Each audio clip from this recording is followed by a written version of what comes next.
சீராய் சீருவேங்க நாங்க வீர போயர்கள் நாங்க வாழாய் கூறாய் நாங்க வந்த பம்ப விட மாட்டோம் போங்க பாராண்ட பரம்பரைதான் பாத்துக்கோ பாரதத்தின் மூத்த கொடிதான் ஏத்துக்கோ பாராண்ட பரம்பரைதான் பாத்துக்கோ.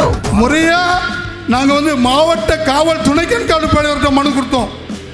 முடியாதுன்னா நீ எழுத்துப்பூர்வமா நீ பேனர் வைப்பதற்கு தடை, கொடி நடுவதற்கு தடை, நீ பேசுவதற்கு தடை, நீ சாப்பிடுவதற்கு தடை என்று எழுதி கொடுத்திருக்கலாமே.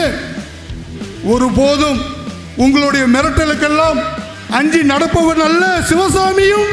சிவசாமி கூட இருக்கக்கூடிய அத்தனை தம்பிமார்களும் சகோதரிமார்களும் என்ன இனிமே உங்களுக்கு பயந்து வாழ்பவர்கள் அல்ல, அடக்குமுறைக்கு அஞ்சுபவர்கள் அல்ல. உரிமைகளை மீட்டெடுப்பதற்காக ஒரு சிங்கமாக புறப்பட்ட கூட்டம் தான் இந்த கூட்டங்கள்.